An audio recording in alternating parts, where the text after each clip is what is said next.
संदीप चौहान भी हमारे साथ मौजूद हैं। Sandeep, good morning. आपका आउटलुक क्या रहेगा इंडेक्स पर? कोई लॉन्ग ट्रेड लेना चाहेंगे आज के सेशन में या फिर अवॉइड करेंगे? Good morning Deepali. देखिए, अगर कोई भी अभी इंडेक्स के लिए ट्रेड लेना है तो ऑब्वियसली वो पॉजिटिव साइड पे ही होगा। जो हमने ट्यूसडे को एक माइनर करेक्टिव मूव देखा था, वो एक 6 ट्रेडिंग सेशंस के एक जो हमने कंसेक्यूटिव गेन्स देखे थे, उसके बाद एक माइनर प्रॉफिट बुकिंग देखी है। बट ट्रेंड काफी स्ट्रांग है और अगर डेली वीकली चार्ट्स हम लोग देखें तो 8650 के पहले कोई ऐसा मेजर रेजिस्टेंस हमें नहीं दिख रहा है। सो स्लोली ग्रेजुअली हमें लग रहा है कि निफ्टी 8650 के आसपास ही ट्रेड करेगा आने वाले प्रॉब्ली 1 या 1.5 वीक में। सो जो भी ट्रेड लेना है इंडेक्स में पॉजिटिव साइड पे होगा। अभी अगर निफ्टी ओपन होता है probably on a subdued note तो 8330 से लेके 8320 एक स्ट्रॉन्ग सपोर्ट जोन है आर्ली चार्ट पे, तो उसके आसपास एक पॉजिटिव ट्रेड ही लेना चाहेंगे। 8280 8250 हम सपोर्ट जोन देख रहे हैं। सो 8280 के स्टॉप लॉस से इंट्राडे पर्सपेक्टिव से एक ट्रेड लिया जा सकता है। ऊपर की तरफ 8420 8450 के लेवल्स हम देख रहे हैं। एक बार निफ्टी बैंक को लेते हैं प्लीज। जी बिजनेस की कमेंट्री पे आ जाइए। एग्जैक्टली अगर आप देखिए निफ्टी बैंक थोड़ा सा फंसता हुआ नजर आ रहा है। अभी 18,100 और 17,900 की ट्रेजेक्टरी के बीच में निफ्टी बैंक फंसा हुआ है। और एक और चीज मैं आपको बताऊं, अगर आप ऑप्शंस के स्टैटिस्टिक्स देखें तो शायद फॉर द टाइमिंग लग रहा है कि ये इस रेंज को फॉर द टाइमिंग होल्ड करेगा। अभी 18,150 17,900 इस ट्रेजेक्टरी में कुछ दिन गुजारेगा। और देखिए जब भी ब्रेकआउट आए 18,150 18,180 18,200 का, तब उसके बाद आउट ऑफ मनी कॉल से फोकस करिएगा। आई थिंक अभी ये वक्त लगेगा। आज मैं बहुत ज्यादा ऑप्शन के स्टैटिस्टिक्स आपको नहीं बताऊंगा क्योंकि अभी चार्ट के लिए थोड़ा थक रहा था। ये इतना चलने के बाद थोड़ा थक रहा है, तो उसको एक बार एक छोटी सी रेंज में कुछ समय गुजारने दीजिए। उसके बाद इस स्टॉक पे, इस इंडेक्स पे बात करेंगे। हाँ, आप किसी स्टॉक फ्यूचर को पकड़ सकते हैं। स्टॉक फ्यूचर में किसका चुनाव करें?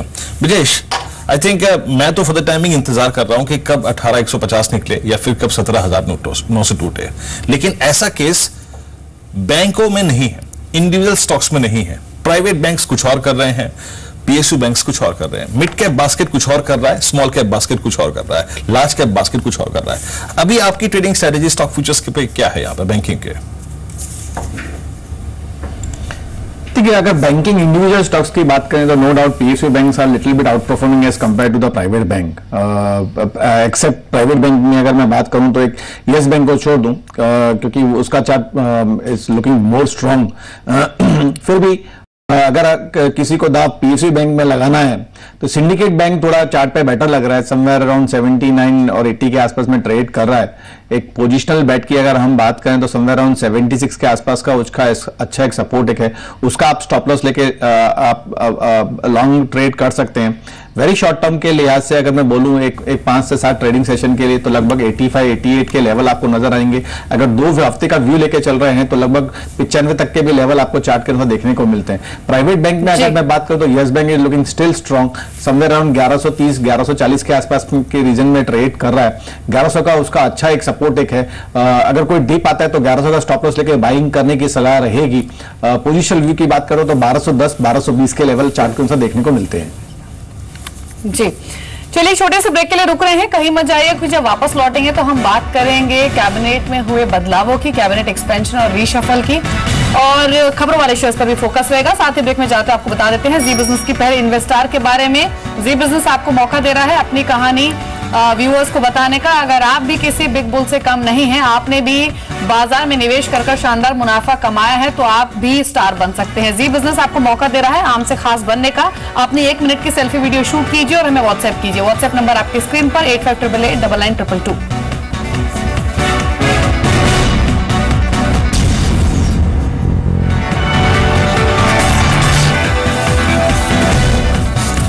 ब्रेक के बाद शेयर में आप सभी का फिर से स्वागत है। 44 अंकों पर इस वक्त एचडीएफसी निफ्टी कारोबार कर रहा है, लेकिन मंगलवार की क्लोजिंग और आज की ओपनिंग से पहले अगर आप देखें एक और शायद जो अचंबा आपको, मेरे को, बाजार को अगर आप देखें जो देखने को मिला वो था कैबिनेट का रीशफल। यकीन मानिए ऐसा ये रीशफल हुआ, ऐसा ये बदलाव हुआ कि किसी को इसकी अगर आप देखें शायद संभावना नहीं थी। स्पेशली जयंत सिन्हा जी का मिनिस्टर ऑफ आप देखें स्टेट सिविल एविएशन बन जाना, आई मीन फाइनेंस मिनिस्ट्री से अगर आप देखें उनकी जो विदाई हुई है, ये बाजार के लिए थोड़ी सी चौंकाने वाली थी।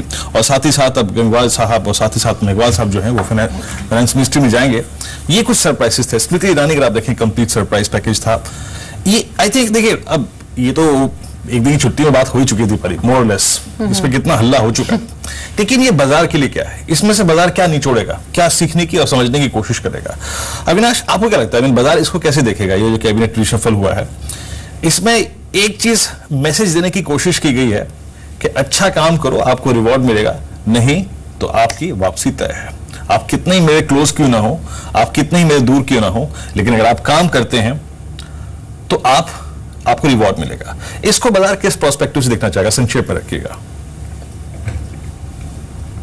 नहीं, मुझे लग रहा है कि वीरेंद्र, ये जो कैबिनेट रिशफल हो गया है, ये मेरे ख्याल से नॉन परफॉर्मर को तो डेफिनेटली एक सिग्नल मिला है, लेकिन थोड़ा सा पॉलिटिकली भी इंक्लाइंड है। हमको लग रहा है कि जयंत सिन्हा जी की जो ट्रांसफर एविएशन मिनिस्ट्री में हुई है, डेफिनेटली थोड़ा सा डिसअपॉइंटिंग है, क्योंकि इनको डेफिनेटली मार्केट थोड़ा सा रिस्पेक्ट और थोड़ा सा पॉजिटिवली व्यू करता था। लेकिन क्लियरली एविएशन सेक्टर में अगर कोई अच्छे अनाउंसमेंट्स आते हैं जहां पे कोई चीजें अटके हुए हैं, तो I think in a way it is a good kind of move. But I think overall मुझे लग रहा है कि मार्केट्स डेफिनेटली आने वाला जो कॉर्पोरेट नंबर्स है, फंडामेंटल्स है, वहां पे फोकस करेगा। ये जो इवेंट हो चुका है, मेरे ख्याल से मार्केट इसको एक कोई नेगेटिव व्यू से तो डेफिनेटली देखेगा नहीं। तो आई थिंक ज्यादातर न्यूट्रल व्यू ही रहना चाहिए। जयंत सिन्हा को दीपाली सिर्फ बाजार इसलिए बड़ा खुश था, पहले उनसे खुश रहता था, क्योंकि कोई भी अंतर्राष्ट्रीय घटनाक्रम होता था, डोमेस्टिक मार्केट में कोई भी अगर आप देखें जो इवेंट होता था, सबसे पहले उनका ठीक जरूर आता था। जयंत सिन्हा सबसे पहले अगर आप देखें मीडिया से बातचीत करते थे, उस पर सरकारी रुख, उस पर अगर आप देखें फाइनेंस मिनिस्ट्री का रुख जो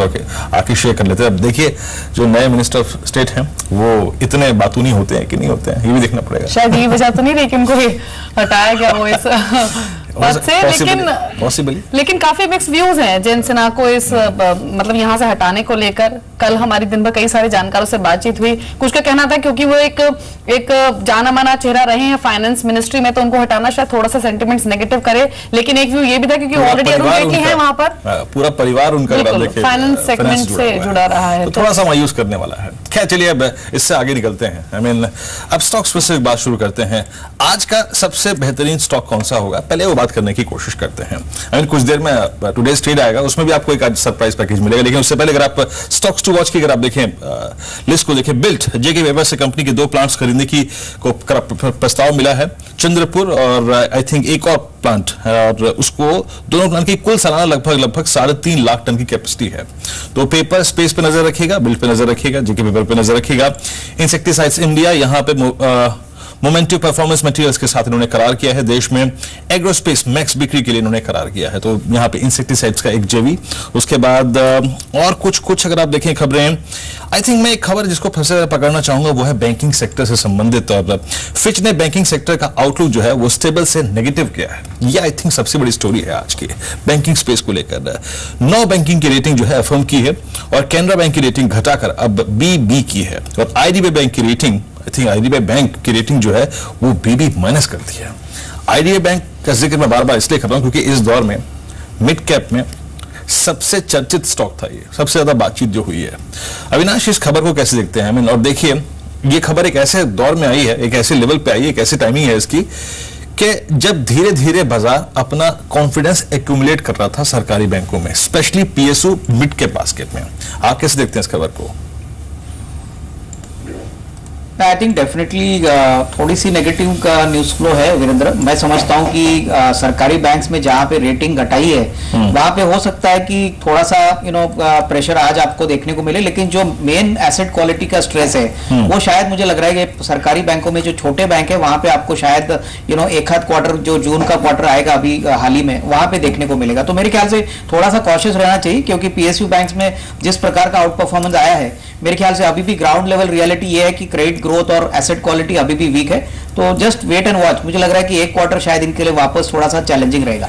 जी, खबरों वाले शेयर्स में ही GM ब्रिवरीज पर आप नजर रखें, और जो अर्निंग्स हैं उन्होंने डिसअपॉइंट किया है। Q1 में जो आए हैं वो 81 करोड़ से बढ़कर तो 89 करोड़ के आसपास रही है, लेकिन जो मुनाफा है और जो एबिटा है वहां पर एक डिप देखा गया है। मुनाफा 16 करोड़ से घटकर करीब 12.5 करोड़ रहा है, और एबिटा भी 21 करोड़ से घटकर 20 करोड़ के आसपास रहा है। तो एक्सपेक्टेशंस तो अच्छी थी, लेकिन उस हिसाब से नंबर्स आए नहीं है और मार्जिन भी डिप हुए हैं। 26.5% से घटकर मार्जिन 24.5% के आसपास आए हैं। स्टॉक ऑलरेडी 4.5% टूटा था प्रीवियस सेशन में, तो कमजोरी आज भी स्ट्रेच हो सकती है क्योंकि नंबर्स डेफिनेटली डिसअपॉइंटिंग रहे हैं। कैमलिन फाइन साइंसेज कंपनी ने QIP के जरिए रकम जुटाने को मंजूरी दी है और QIP के जरिए करीब 55 करोड़ जुटाने की योजना है और जो QIP का भाव है वो 85.40 पर शेयर के लेवल पर तय किया गया है, तो नजर रखकर चले। नेगेटिव न्यूज फ्लो है रिलायंस पावर पर। प्रमोटर ने 9 करोड़ शेयर प्लेस्ड किए हैं। 30 जून को इन शेयर्स को प्लेस्ड रखा गया है। हालांकि प्रीवियस सेशन में 2.2% की बढ़त लेकर यह स्टॉक बंद हुआ था, लेकिन आज कमजोर रह सकता है। 53.7 के लेवल पर स्टॉक की क्लोजिंग हुई थी। अच्छी खबर है CESC पर 4 बैंकों से 700 करोड़ का लोन मिला है कंपनी को, तो पॉजिटिव न्यूज फ्लो है। ब्रिजेश, काफी सारे स्टॉक्स अभी हमने बातचीत की। GM ब्रिवरीज नेगेटिव खबर है, रिलायंस पावर पर नेगेटिव खबर है, कैमलिन फाइन साइंसेज, CESC यहाँ पर पॉजिटिव न्यूज फ्लो है। कोई ट्रेडिंग स्ट्रेटेजी इनमें से किसी शेयर पर आप बनाना चाहेंगे?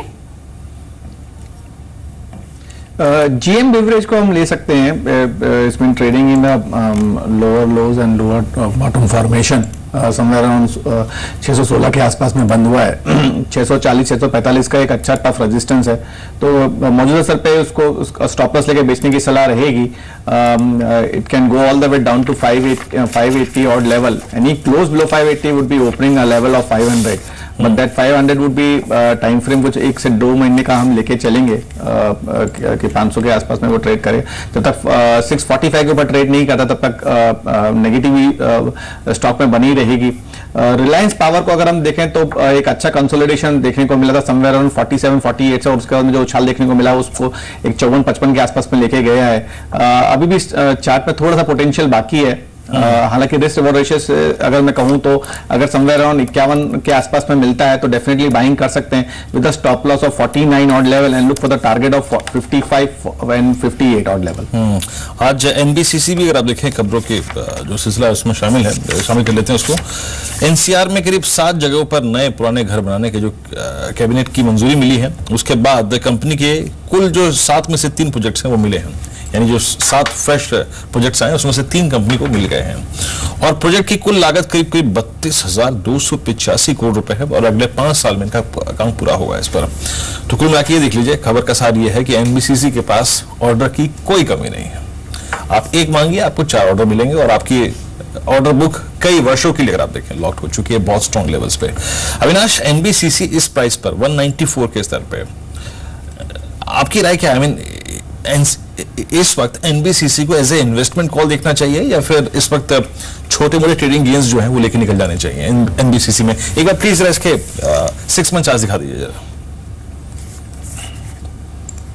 आई थिंक वीरेंद्र, मुझे लग रहा है कि इन्वेस्टमेंट पॉइंट ऑफ व्यू से ये शेयर में डेफिनेटली काफी इंटरेस्ट है। इनफैक्ट अगर आपने सही कहा कि इनकी ऑर्डर बुक अगर हम देखें तो नेक्स्ट 2 साल के लिए इनके पास कोई ऑर्डर की कमी नहीं है, लेकिन एग्जीक्यूशन की जो ट्रैक रिकॉर्ड है वो मार्केट्स क्लोजली वॉच कर रहा है। और दूसरी बात, जिस प्रकार का डेवलपमेंट गवर्नमेंट स्मार्ट सिटीज पे अनाउंस कर चुका है, यहाँ पे भी अगर कोई पॉजिटिव न्यूज फ्लो आता है तो यहाँ पे डेफिनेटली आपको short term as well as medium term में एक अच्छा ट्रैक्शन देखने को मिलेगा। तो मेरे ख्याल से बाय ऑन डिक्लाइन वाला स्टॉक है और डेफिनेटली अपने पोर्टफोलियो में इंक्लूड करना चाहिए।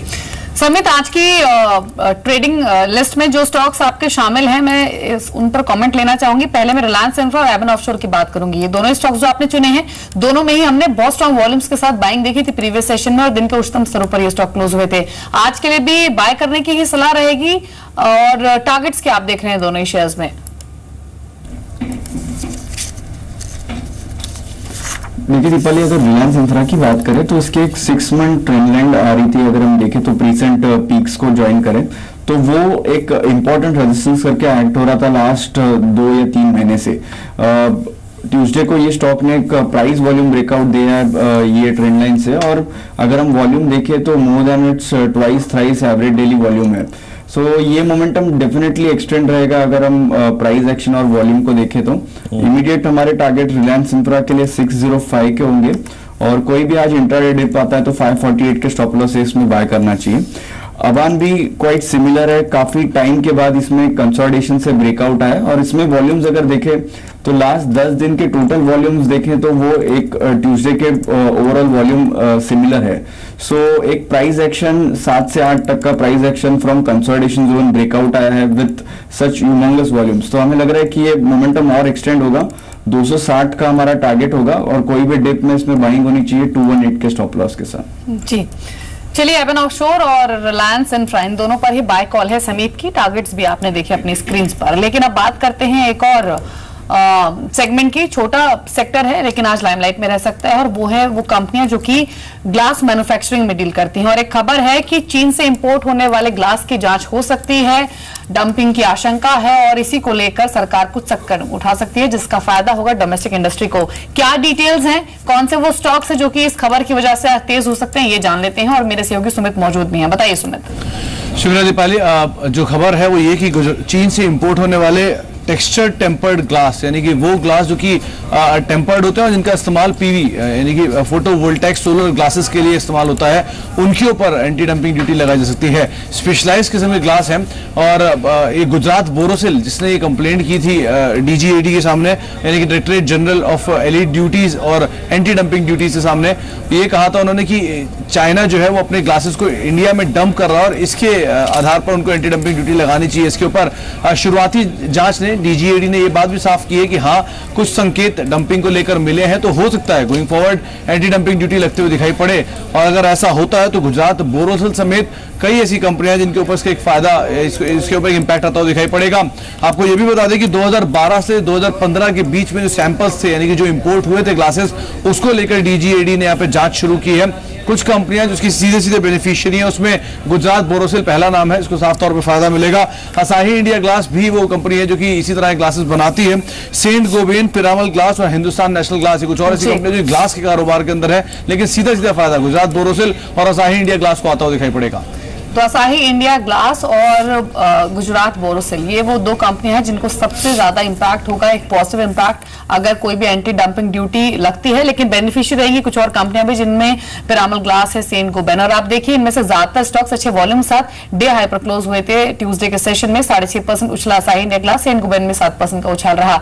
टेक्निकली भी जानेंगे आज के एक्सपर्ट से कि कौन सा स्टॉक सबसे ज्यादा स्ट्रॉन्ग लग रहा है, लेकिन पहले कमेंट अविनाश का भी ले लेते हैं। अविनाश, खबर सुनी आपने, इस खबर के मद्देनजर कोई स्टॉक आपके रडार पर रहेगा इस पूरे ही स्पेस से? नहीं, मुझे लग रहा है कि I think entire glass space आज थोड़ा सा एक्टिव हो सकता है। इसमें से मेरे ख्याल से गुजरात बोरोसिल की अगर हम बात करें तो यहाँ पे डेफिनेटली एक अच्छा एक्शन देखने को मिले। असाही ग्लास में भी शायद हो सकता है क्योंकि ये भी टेम्पर्ड ग्लास बनाते हैं, तो मेरे ख्याल से अक्रॉस द बोर्ड आज एक्शन देखने को मिलेगा। लेकिन ये दो स्टॉक्स मेरे ख्याल से डेफिनेटली जिस सेक्टर्स को ये ट्रैक करते हैं, सर्विस करते हैं, यहाँ पे डेफिनेटली आज थोड़ा सा पॉजिटिव मोमेंटम देखने को मिल सकता है। जी, हम इस बीच खबर आ रही है कि 1 जुलाई से लेकर 6 जुलाई के बीच में अगर आप मानसून के आंकड़ों को देखें, जो पहले अगर आप देखें जून का डेफिसिट लगभग 2% था, अब ये है कि 1% ज्यादा बारिश हुई है। तो मानसून के फ्रंट पे बाजार को कोई बुरी खबर नहीं मिल रही है, अच्छा है, अच्छी खबर मिले। और अच्छी बात यह है कि जो प्रोजेक्शन शुरुआत में मेट डिपार्टमेंट की ओर से की गई थी उसी प्रोजेक्शन के हिसाब से मानसून प्रोग्रेस कर रहा है। उन्होंने कहा था कि जून में थोड़ा डेफिसिट रह सकता है लेकिन जुलाई से पेस पकड़ सकता है और एक रिफ्लेक्शन मिलना शुरू भी हो गया है। ये शुरुआती बुआई जो है वो भी अच्छी होगी क्योंकि अब देखिए जून का डेफिसिट भी कम, खरीफ सोइंग के लिहाज से भी काफी इंपॉर्टेंट मानते हैं। तो चलिए, मानसून के फ्रंट पे अच्छी खबरें हैं, अच्छी खबरें आती जा रही हैं, ईश्वर करे ऐसी ही खबरें सितंबर के अंत तक आती रहती। बिल्कुल, लेकिन पूरा ही agri space, fertiliser space, FMCG space ये एक्शन में रह सकता है। और मानसून प्रोग्रेस की वजह से बीते 2 हफ्तों में काफी खरीदारी स्पेस में हुई भी है, खासतौर से FMCG यहाँ पर काफी बाइंग इंटरेस्ट रिन्यू हुए हैं। बातचीत करेंगे इन सेगमेंट्स पर भी और ट्रेडिंग आइडिया समझेंगे, लेकिन उससे पहले वक्त हो गया जानने का कि आज का टुडेज ट्रेड कौन सा है जिसे हर रोज हम पिक करते हैं फंडामेंटल्स और टेक्निकल्स दोनों ही आधार पर। और इंट्राडे पर्सपेक्टिव से स्टॉक आपको बताया जाता है और कोई भी पोजीशन आप बनाएं अपने वित्तीय सलाहकार की राय जरूर लें। रुक कर लेते हैं टुडेज ट्रेड का।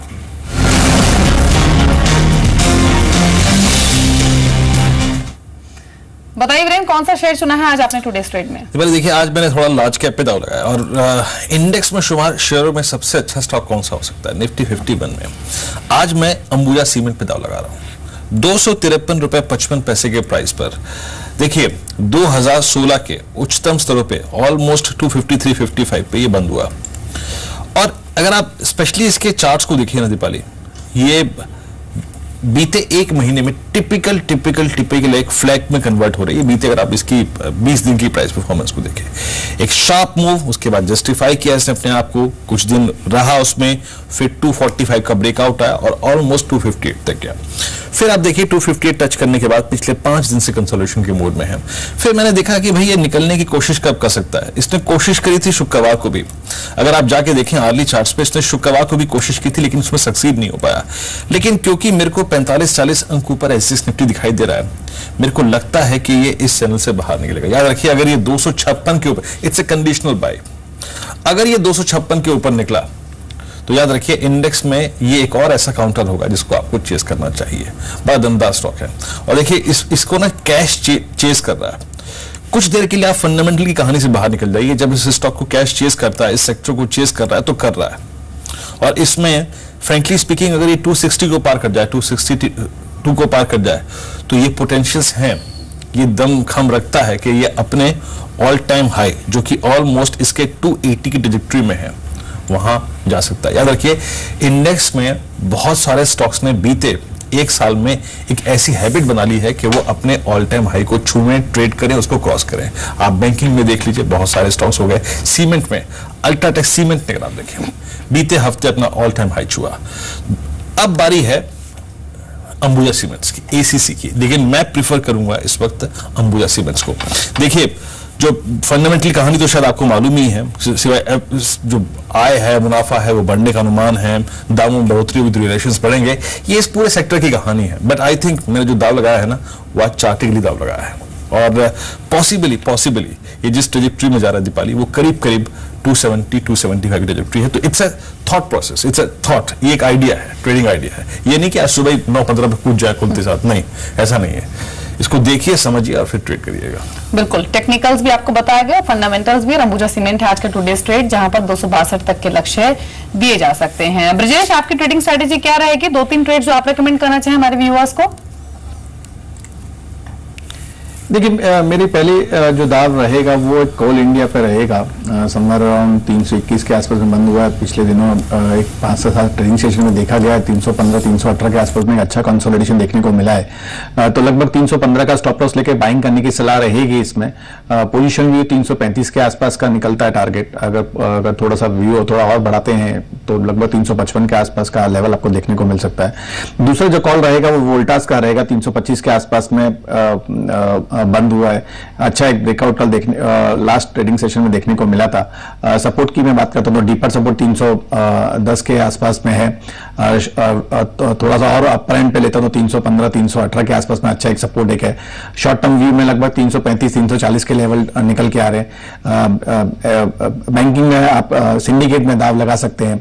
76-77 का अच्छा एक सपोर्ट है, उसका स्टॉप लॉस ले सकते हैं। शॉर्ट टर्म के लिहाज से लगभग आपका 85 से 88 का लेवल निकल के आ रहे हैं। थोड़ा व्यू बड़ा है तो आपका 95 तक के लेवल निकल के आ रहे हैं। दूसरा हिंडाल्को में आप देख सकते हैं मेटल सेक्टर में समवेयर अराउंड 125 के आसपास में बंद हुआ है। कोई डिप आता है 120-122 के आसपास में आता है तो डेफिनेटली बाइंग करने की सलाह रहेगी। 118 का स्ट्रिक्ट स्टॉप लॉस लेके चलेंगे।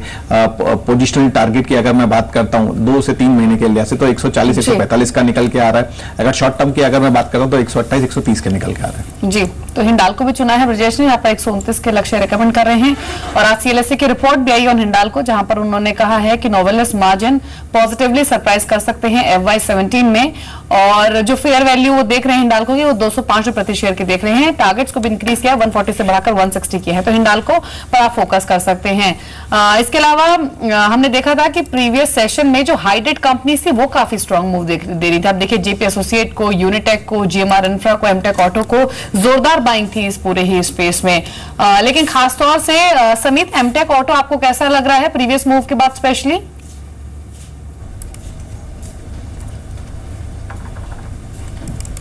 देखिए दीपाली, जनरली हम इसको ट्रैक नहीं करते क्योंकि इसका जो हमने अंडर परफॉर्मेंस देखा है over the past 4 to 5 months, तो ऐसे टाइम पे यस इसमें प्राइस वॉल्यूम के साथ एक अच्छा खासा ब्रेकआउट दिया है डेली चार्ट पे। बट हम ज्यादा बड़े इसमें लेवल्स नहीं देख रहे हैं 42-43 के उसके नेक्स्ट रेजिस्टेंस से। और ऐसे स्टॉक में हम थोड़ा दूर ही रहेंगे, ज्यादा एग्रेसिवली इसमें ट्रेड नहीं करेंगे। और इंडेक्स में मैं एक बार इंडेक्स पे लौट के आता हूँ। इंडेक्स में शुमार कुछ स्टॉक्स जिन्होंने कल यानी मंगलवार को बहुत स्ट्रांग मूव दिया था। टॉप गेनर्स जो थे उसमें ऑरबिंदो फार्मा था, बॉश, कोल इंडिया 321 पे 4 रुपए ऊपर। इंडेक्स में शुमार सबसे स्ट्रॉन्गेस्ट स्ट्रक्चर्स में ये भी शामिल था और याद रखिए ये अपने ऑलमोस्ट 3 महीने के हाईस पर जाके क्लोज हुआ। ये बहुत संक्षेप में अविनाश, आप चेस कर रहे हैं कोल इंडिया को इस वक्त 321 के स्तर पे? मैं समझता हूं कि वीरेंद्र डेफिनेटली इसको ये लेवल पे देखा जा सकता है। हमको लग रहा है कि काफी समय के बाद थोड़ा सा पॉजिटिव ट्रैक्शन देखने को मिला है। मुझे लग रहा है कि आने वाले साल में होपफुली अगर यहाँ पे वॉल्यूम ग्रोथ अच्छा आता है और होपफुली पावर सेक्टर में जिस प्रकार के रिफॉर्म्स गवर्नमेंट ने अनाउंस किए, यहाँ पे डेफिनेटली हमको लग रहा है कि फर्स्ट हाफ में डेफिनेटली थोड़ी बहुत पोजीशन चैलेंजिंग है, लेकिन सेकंड हाफ से अगर वॉल्यूम ग्रोथ पॉजिटिव ट्रैक्शन में आता है तो यहाँ पे 350 360 का नियर टर्म टारगेट डेफिनेटली कोल इंडिया में पॉसिबल है। जी, खबरों वाले शेयर्स में आइनॉक्स लीजर यहां पर फोकस कर सकते हैं। फंड एक्शन हुआ है, मैक्वारी फंड ने 6 लाख शेयर बेचे हैं 244 रुपए प्रति शेयर के भाव पर। हालांकि आइनॉक्स लीजर और पीवीआर दोनों स्टॉक्स बढ़त के साथ बंद हुए थे प्रीवियस सेशन में और सुल्तान को जिस तरह से रिस्पॉन्स मिला है, बहुत स्ट्रॉन्ग ऑक्यूपेंसी रही है, उसकी वजह से ये दोनों स्टॉक्स आज भी और इस पूरे ही जो रिमेनिंग सेशंस है उसमें लाइमलाइट में रह सकते हैं। रिलायंस इंडस्ट्रीज पर खबर है, एलपीजी डिस्ट्रीब्यूशन के लिए सरकार से मंजूरी मांगी है। सब्सिडाइज्ड एलपीजी बेचने की कंपनी की योजना है और ओएमसीज की तरह सरकार से सब्सिडी की मांग की है। रिलायंस इंडस्ट्रीज में 993 के लेवल्स पर स्टॉक क्लोज हुआ था 6-6.5% के रुपए के इजाफे के साथ। बैंक ऑफ बड़ौदा रेटिंग के आधार पर लोन देने की योजना है कंपनी की, इस तरह की स्ट्रेटेजी कंपनी बना रही है आगे लोन डिस्बर्समेंट को लेकर। और एक खबर आप देख लीजिए फटाफट से, एक तो आईटीडी सीमेंटेशन पर चल सकता है ये स्टॉक आज। मुंबई मेट्रो से 2830 करोड़ का ऑर्डर मिला है, बड़ा ऑर्डर मिला है तो डेफिनेटली आज तेज रह सकता है ये शेयर। और दूसरा एस्कॉर्ट्स 13 नए ट्रैक्टर्स अंतरराष्ट्रीय बाजार में लॉन्च किए और अभी हम बात कर भी रहे थे अच्छे मॉनसून की। अच्छा मॉनसून एक बड़ा ट्रिगर है एस्कॉर्ट्स जैसी कंपनी के लिए। समित एस्कॉर्ट्स और आईटीडी सीमेंटेशन दोनों ही स्टॉक्स पॉजिटिव जोन में है, स्ट्रॉन्ग परफॉर्मर रहा एस्कॉर्ट्स स्पेशली और आज खबरें भी पॉजिटिव हैं। क्या स्ट्रैटेजी आपकी होगी इन दोनों शेयरों पर? देखिए, पहले अगर आईटीडी सीमेंटेशन की बात करें तो इसने क्लियरली आउट परफॉर्म किया है। अगर आप लास्ट 2 या 3 साल के चार्ट स्ट्रक्चर इसके देखें, 20-25 के भाव पे था ये स्टॉक मिड ऑफ 2014 में और अभी 144 का लेवल उसके ऑल टाइम हाई पे चल रहा है। क्लियरली अनचार्टेड टेरिटरी में है, ट्रेंड काफी स्ट्रांग है। यहाँ पे फ्रेश बाइंग की सलाह नहीं होगी, बट ऑलरेडी जिन्होंने बाय किया हुआ है वो ऐसे ट्रेंड डेफिनेटली राइड कर सकते हैं। अभी ये 120 से लेके 130 के इसके काफी अच्छे सपोर्ट है। सो विद ट्रेडिंग व्यू 130 का स्टॉप लॉस लगा के यहाँ पे बने रह सकते हैं। ऊपर की तरफ 155 से लेके 158 के लेवल्स हम देख सकते हैं। एस्कॉर्ट्स की आप बात करो तो एस्कॉर्ट्स ने क्लियरली एक अच्छा खासा मूव दिया है रिसेंटली। अभी भी यहाँ से भी वो दमखम रखता है कि उसका जो ऑल टाइम हाई है अराउंड 235, 237 ये ब्रेक कर सकता है। हर एक डिप में इसमें बाइंग हो सकती है। 210, 208 के लेवल हम देख रहे हैं जहां पे एक अच्छा पोटेंशियल बाय बन सकता है और 240 के बियॉन्ड हमारे इसके टारगेट्स होंगे आने वाले 1 या 1.5 महीने के लिए। चलिए थोड़ा सा रियल एस्टेट स्पेस को लेकर बात कर लेते हैं। प्रॉपर्टी सौदों पर इनकम टैक्स विभाग कुछ सख्ती करने जा रहा है। सूत्रों के हवाले से खबर आ रही है कि आईटी विभाग लगभग पिछले 6 साल पुराने रियल एस्टेट सौदों की जांच कर सकता है। सौदों के बारे में विभाग ने जो डेवलपमेंट अथॉरिटीज हैं उनसे जो है वो ब्यौरा मांगा है, पूरा डेटा जो मांगा है। और सूत्रों के मुताबिक आईटी विभाग ने अथॉरिटी से लगभग 6 साल पुराने प्लॉट्स, फ्लैट या घर के जो अलॉटीज का जो नाम है उसकी डिटेल्स मांगी है। इसके तहत अथॉरिटीज अलॉटी के नाम और उसके पूरे एड्रेस, उसका कामकाज और इनफैक्ट जितने भी अगर आप देखें डेटा आईटी विभाग ने हमारे उसका ब्यौरा पेश करेंगे। तो याद रखिए। चलिए आई थिंक मेरे सहयोगी दीपू इस पर कुछ देर में जुड़े भी हैं, उनसे बात कर लेते हैं। दीपू सुन पा रहे हैं आप मेरे को?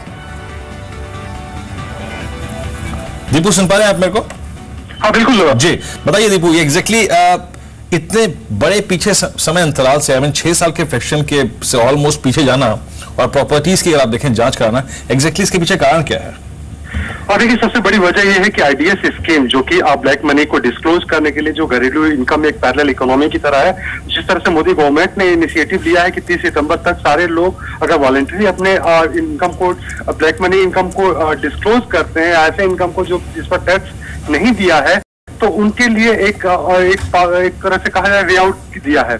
लेकिन उसके हिसाब से देखा जाए तो इनकम टैक्स डिपार्टमेंट अब इस बात की तैयारी कर रहा है कि आखिर सितंबर जो 31 सितंबर के बाद क्या करना है, जो लोग डिस्क्लोज नहीं करेंगे उनसे कैसे निपटना है।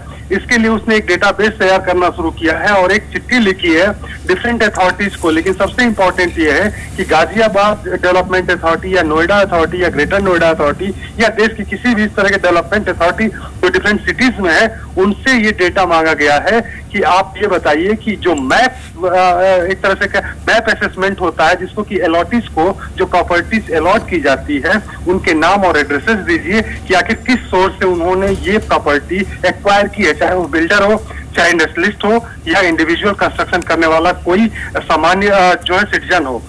ऐसा नहीं है कि जितने लोगों का डेटा मांगा गया सारे लोगों पर कोई कार्रवाई की जाएगी, लेकिन एक डेटाबेस बनाया जाएगा और उसमें से देखा जाएगा कि पोटेंशियली कौन से लोग ऐसे हैं जो टैक्स इवेट किए हैं, और स्पेशली 30 लाख से नीचे इसलिए कि AIR जो होता है एनुअल इंफॉर्मेशन रिपोर्ट जो इनकम टैक्स के पास जाती है रजिस्ट्री डिपार्टमेंट से, उस पर तो पता चल जाता है कि इन्होंने ये किया है, लेकिन उसका भी वैल्यूएशन होगा। लेकिन जो लोग नीचे के लोग हैं उन्होंने 30 लाख की प्रॉपर्टी जानबूझकर नीचे दिखाई है, उनको ट्रैक करने का एक तरीका इनकम टैक्स विभाग ने निकाला है और उसके बाद बड़ी कड़ी कार्रवाई करने की सूचना मिल रही है कि ऐसे लोग जो जानबूझकर इवेट किए हैं उसको 30 सितंबर के बाद बड़ी कार्रवाई की जाएगी। जी, चलिए शुक्रिया दीपू इस पूरी ही इन्फॉर्मेशन के लिए। तो अहम खबर है 6 साल पुरानी प्रॉपर्टीज की जांच हो सकती है और इनकम टैक्स ने डेवलपमेंट अथॉरिटी से डेटा मांगा भी है। चलिए छोटे से ब्रेक के लिए हम यहाँ पर रुक रहे हैं, लेकिन कहीं मत जाएगा क्योंकि ब्रेक के उस पार होगी एक खास बातचीत नए mining minister mister Piyush Goyal के साथ। बातचीत करेंगे जल्द लौटकर एक छोटे से ब्रेक के बाद।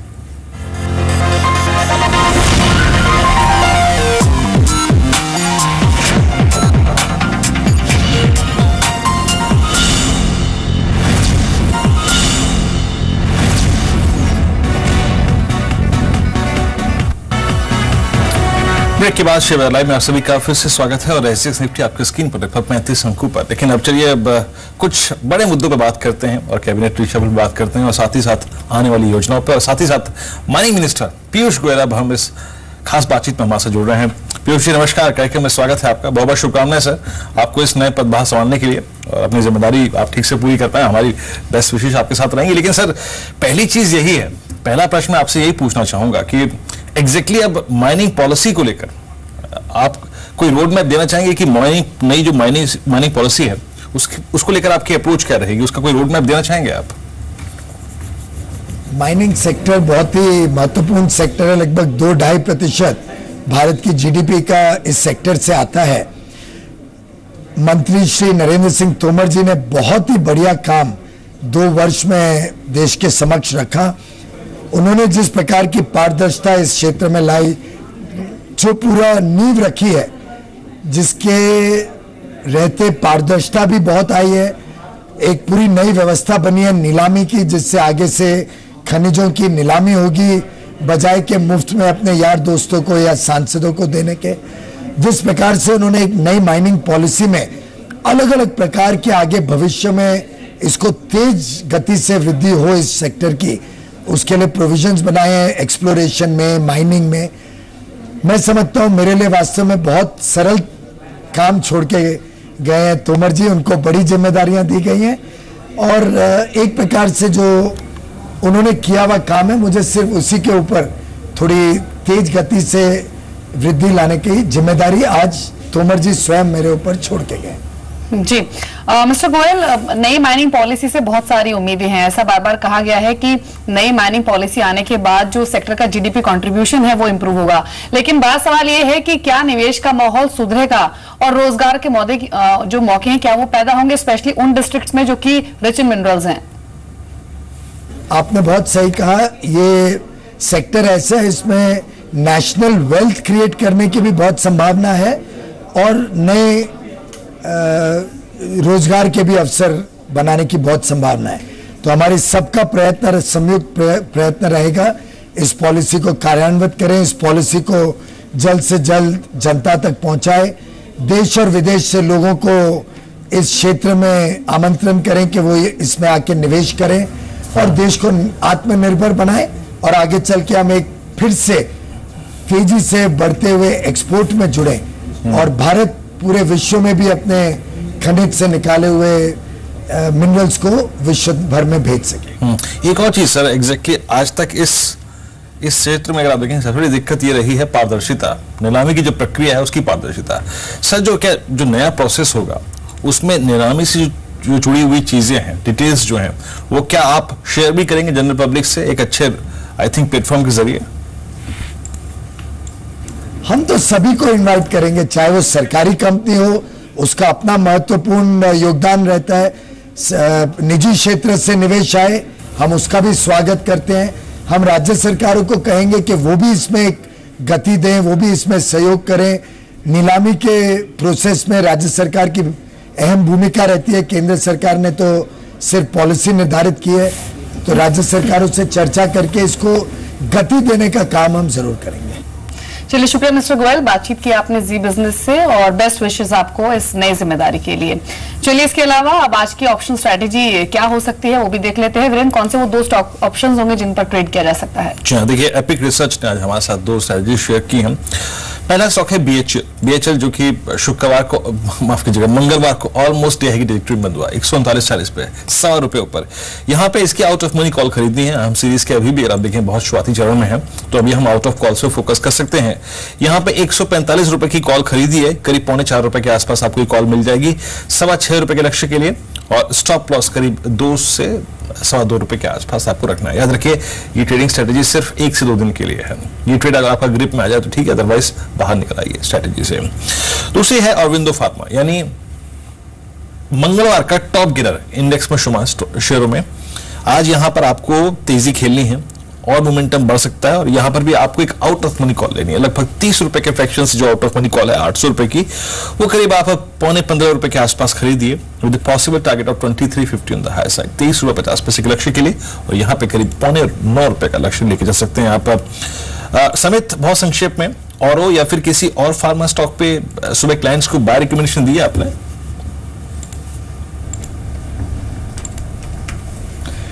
देखिए रिसेंटली हमने 2 फार्मास्यूटिकल स्टॉक्स में हमारे बाइंग रिकमेंडेशन रखी है। एक लार्ज कैप से अगर डॉक्टर रेड्डीज की बात करें तो काफी कंसोलिडेशन के बाद 6-7 महीने के कंसोलिडेशन के बाद ये स्टॉक ने एक कन्विंसिंग ब्रेकआउट दिया हुआ है। सो इसमें एक हर एक डिप में बाइंग की हमारी सलाह है। हम एक्सपेक्ट कर रहे हैं ये स्टॉक 3650 3680 के लेवल्स आने वाले 3 या 4 वीक्स में टेस्ट कर सकता है। तो doctor Reddy from large cap space और मिड कैप स्पेस में डिवीज लैब है जिसका चार्ट स्ट्रक्चर काफी अच्छा है। सो हमें लग रहा है 1100 का काफी अच्छा सपोर्ट है, 1100 से लेके 1080 का, और ये स्टॉक दमखम रखता है कि आने वाले कुछ दिनों में फर्स्ट टारगेट 1180 और नेक्स्ट 1205 का लेवल हम एक्सपेक्ट कर सकते हैं। सो फार्मास्यूटिकल में फिलहाल हम ये 2 स्टॉक पे क्लोजली वॉच रख रहे हैं हमारी। जी चलिए, 9 बजे शेयर बाजार लाइव को ही रोकते हैं। अब शुरुआत करेंगे फर्स्ट ट्रेड की। सबसे पहले देख लीजिए हर रोज की तरह हेडलाइंस।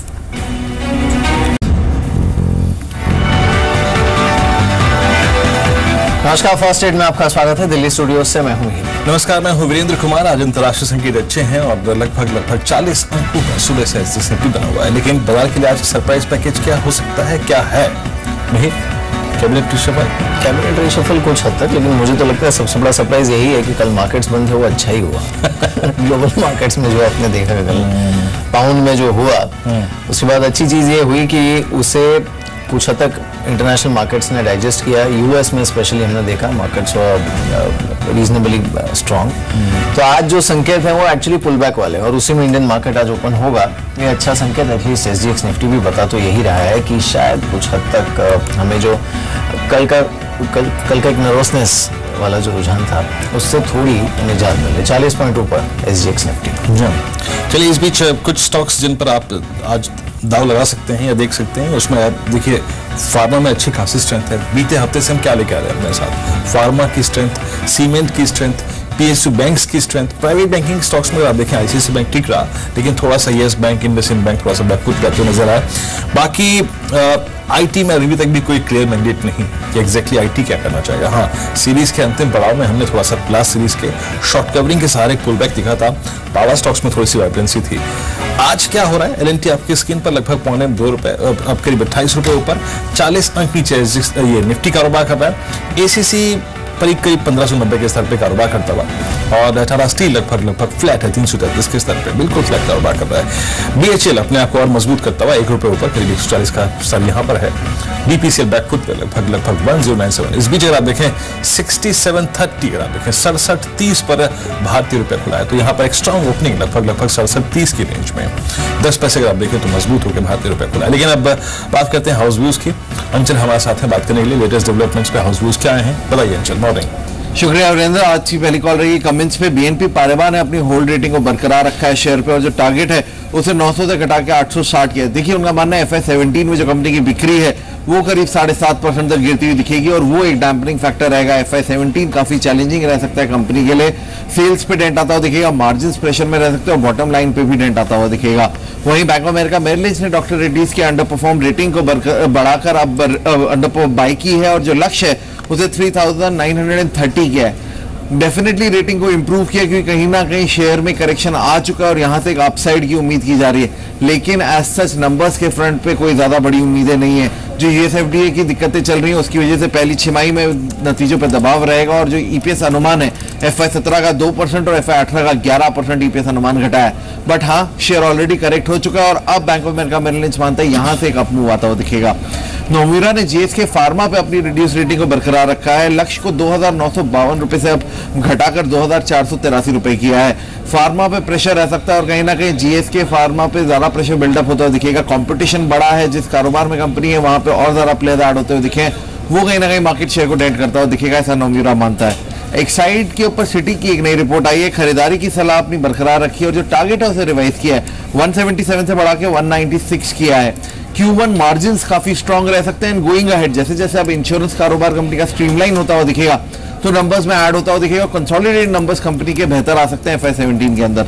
और लास्टली हिंडाल्को के ऊपर CLSA की खरीदारी की सलाह है। टारगेट इंप्रूव किया है, 140 से 160 किया है। शानदार Q1 नंबर्स की उम्मीद कर रहे हैं। अच्छी रियलाइजेशन रही हैं, दाम बढ़ने से कंपनी को फायदा हुआ है, तो कहीं ना कहीं इंटरनेशनल मार्केट में जो एल्यूमिनियम प्राइस मूवमेंट है वो कंपनी के लिए पॉजिटिव प्ले करेगा। साथ ही साथ रुपी डेप्रिसिएशन का ही फायदा कहीं ना कहीं कंपनी को Q1 में आता हुआ दिखेगा।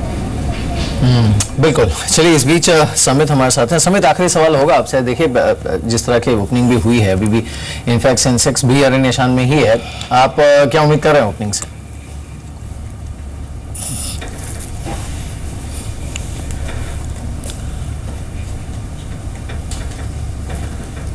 समित, सुन पा रहे हैं आप?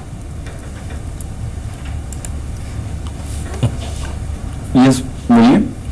इंडिकेटिव टिक्स आ गए हैं, रुपए में भी थोड़ी स्ट्रांग ओपनिंग हमने देखी है। मार्केट भी थोड़ी बहुत तो स्ट्रेंथ दिखाएंगे ऐसा लग रहा है। क्या होगी आपके इन इंडिकेटिव टिक्स के बाद strategy? Definitely trend positive side पे होनी चाहिए, और हमने जैसे बताया था कि हर एक डिप 8340 से लेके 8320 ये आर्ली चार्ट पे काफी अच्छा सपोर्ट है निफ्टी को, और हमें लग रहा है कि यहाँ से हम थोड़ी बहुत अच्छी खासी मूवमेंट ऊपर की तरफ देख सकते हैं। मे बी जो स्ट्रॉन्ग मूव्स हमने लास्ट वीक देखे थे उतने शार्प मूव्स नहीं होंगे, बट डेफिनेटली ग्रेजुअली स्लोली हम देखेंगे कि निफ्टी 8400 8450 के तरफ एटलीस्ट आने वाले 2 या 3 दिन में जा सकता है। तो इसमें डिप में बाइंग की सलाह होगी, ये करेक्टिव मूव में शॉर्ट नहीं करना चाहिए, क्योंकि जो करेक्टिव मूव्स रहेंगी वो काफी स्लो रहेंगी, और उसके बाद जो ऊपर की तरफ अप मूव होगी वो काफी शार्प होगी।